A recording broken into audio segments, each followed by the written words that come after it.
interest. I just start Oh, timing. oh, I'm completely ready. Okay. Hi guys. For those who don't know me, I'm Alondra, and I hope you guys enjoyed my presentation as much as you've enjoyed everyone else's. So, just curious, how many of you guys know how to sew? Okay. So, hopefully after you guys watch my presentation, for those of you who don't know, it might spark some interest in you guys wanting to learn how to. I'm going to start with telling you guys a little bit about the history of sewing and how it began, but especially how it's been a pretty big role for women. And in the end, if we have time, I'm going to, hopefully we have time enough to teach you guys how to do some stitches. Yeah. Mr. Bulletin passes.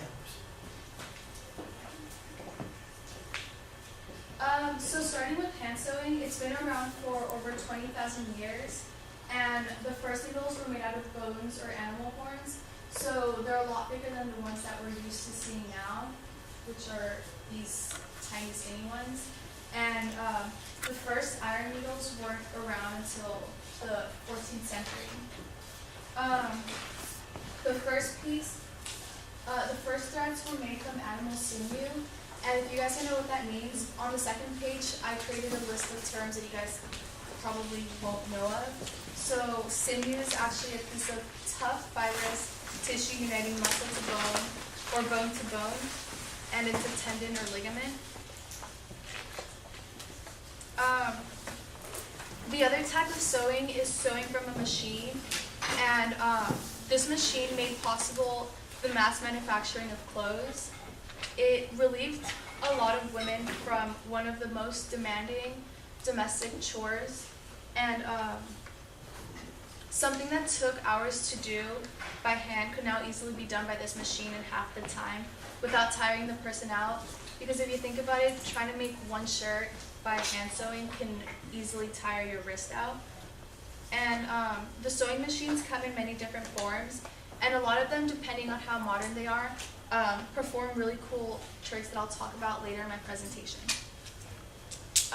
The top 3 sewing machines that exist now and have for a while are Singer, Genome, and Mitchell class, and it was important for women who stayed at home.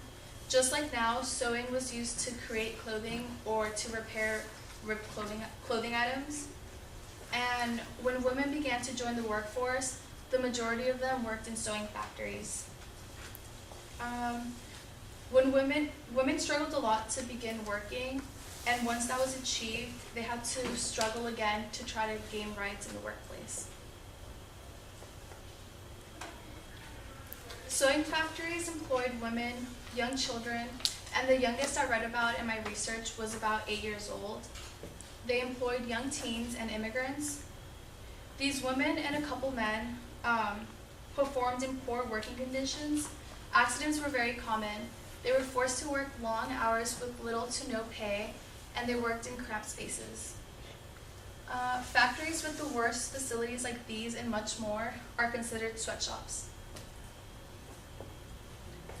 Sweatshops are a real big issue, and the places with the most sweatshops that still exist today are in Bangladesh, China, and South America.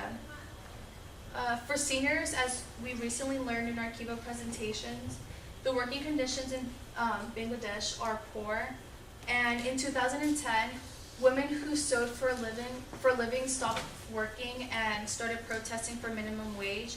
They had been working for 12 cents per hour. Next is China, with the most sweatshops in the world. If you pick up any clothing item, it will most likely say China, made in China. The workers who produce these items also work for just cents per hour, and on average, each worker lives on $2 per day. In South America, it's mostly young children who are exploited in the sewing factories, and they also work for cents per hour, and they're actually not allowed to go to school, so most of their days just spent sewing. America also had sewing sweatshops, and the most famous sewing sweatshop was called Triangle Shirtwaist Factory in New York City. You can see how packed the factory was. The women, and you can even see a couple men sitting down.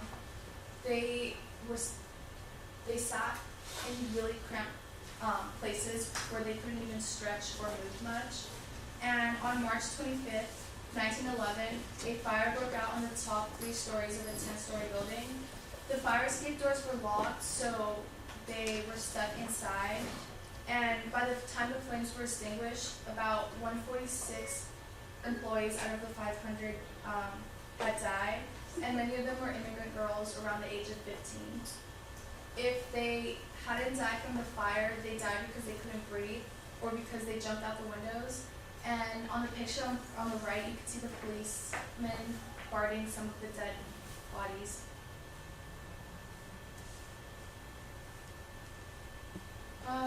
Without the sewing machines, these factories wouldn't have been up and running. On the 3rd page of the packet, I included a picture of the old and new sewing machine for you to see the similarities and differences.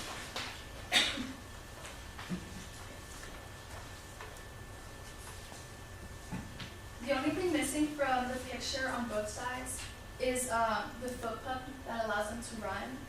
On the older machine, if you look at the picture on the left, that's what the foot pump looks like. And the movement for that is like swinging your feet forward and back. On the newer machine, it's a much smaller little pump that you step on, and you can't really see it,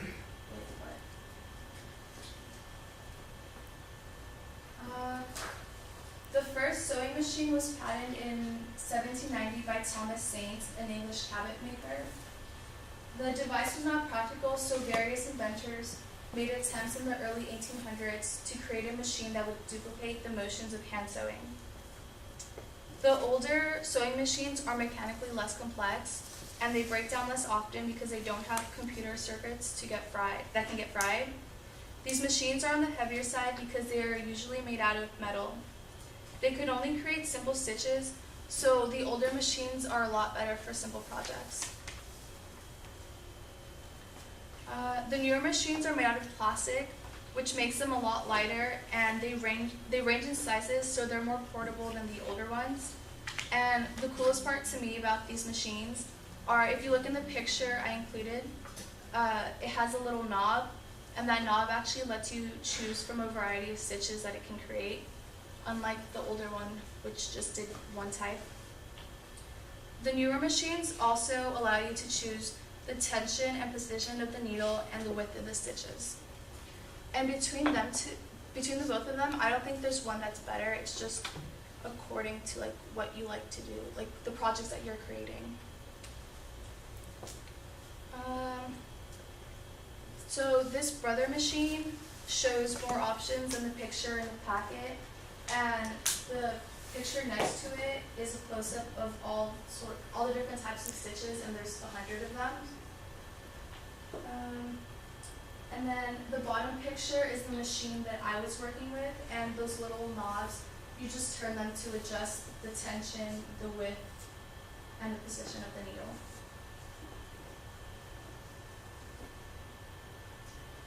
When I started thinking about what I would do for my January project, I already knew that I wanted to do something with sewing.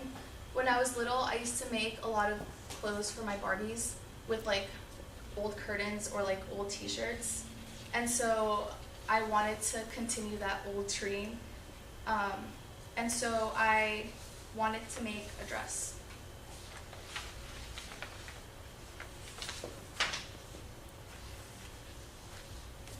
So sewing classes were pretty expensive, so I instead tried to meet people my mom was friends with who knew how to sew, and that's how I learned to use the machine. The machine's actually really simple, but the string goes through many little places in the sewing machine so that the little thread doesn't get tied up or in knots. I first started practicing hand sewing in December, and I tried to teach my little sister, and these are little things that she came up with. Pass that around, just so you can see what she did. And then when I first started using the machine, I lasted a long time just playing with it and just stitching on random fabric without ever really making anything.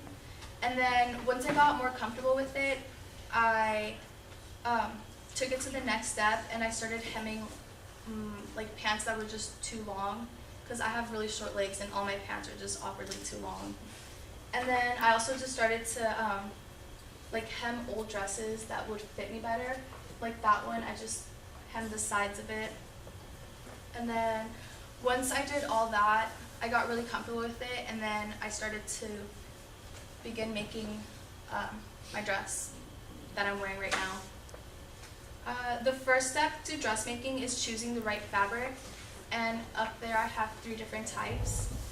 I had to visit a couple of fabric stores before I chose the one I wanted. It's not just about picking a pretty color, because it's important to pick a material that you want according to the type of dress that you want.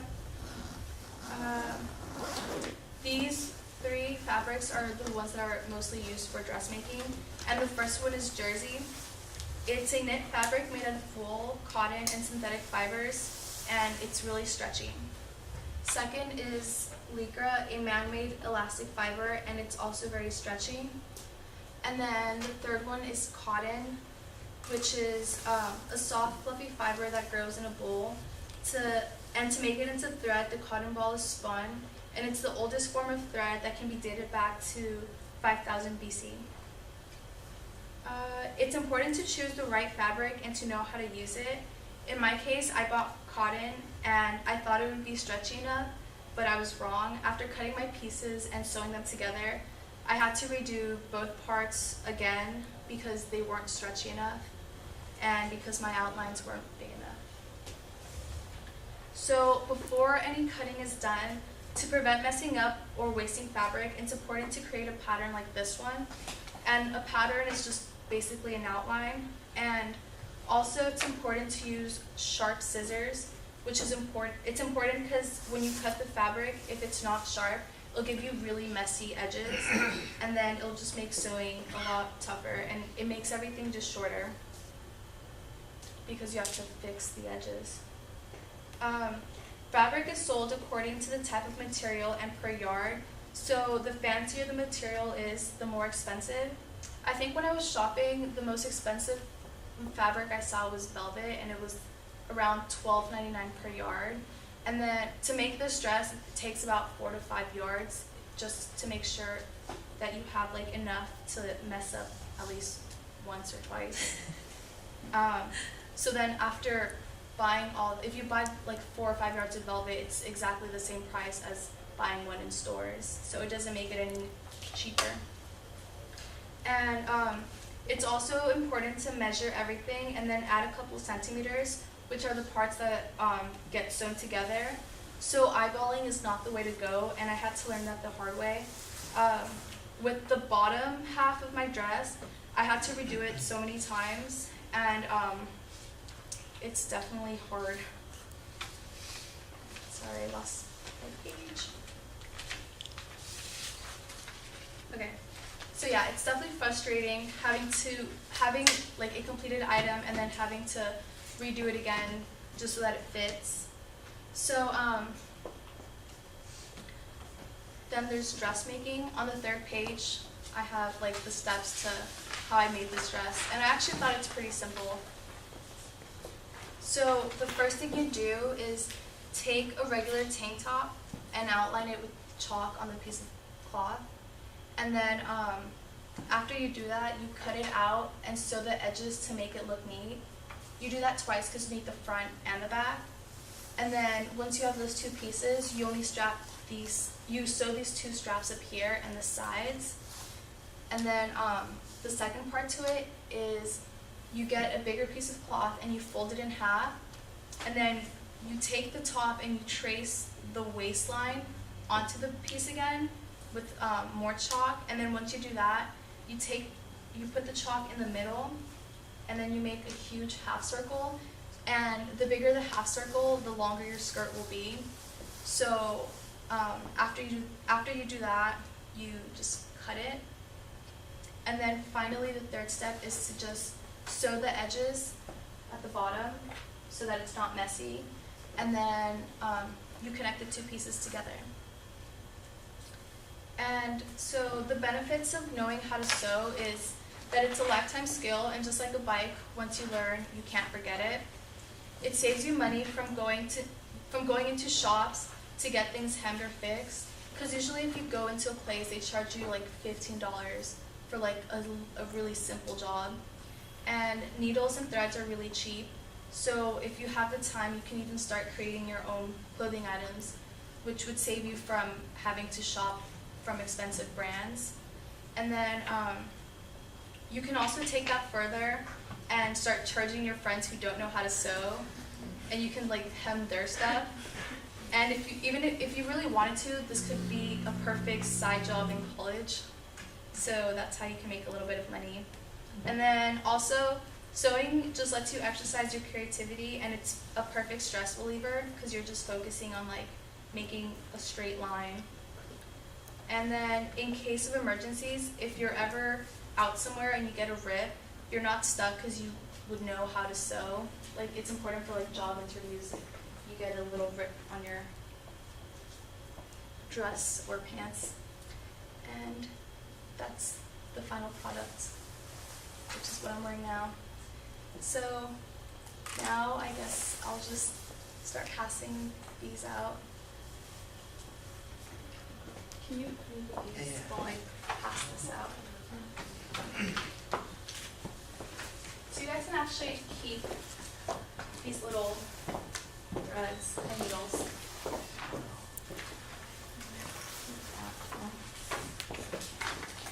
And then you guys can share that. That's just different stitches.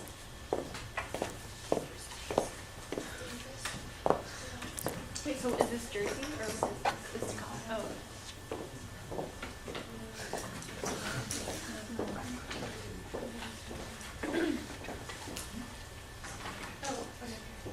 I'll help you with that. You just get on this.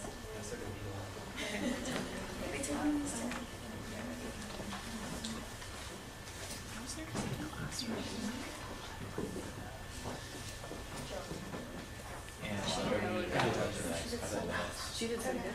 She did really good. You guys can keep these, so you can continue. Yeah, I totally found that.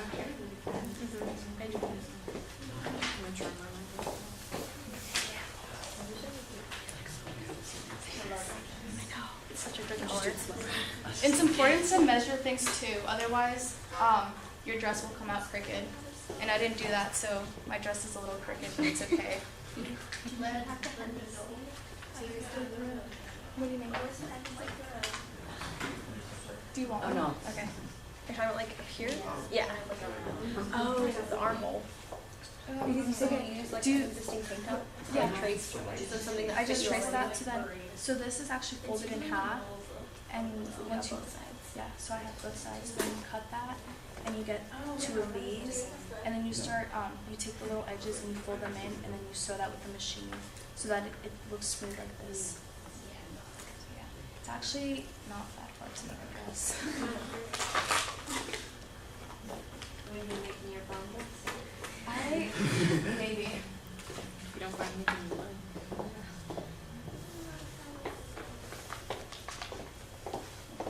Wait, did everybody get cloth? Yeah.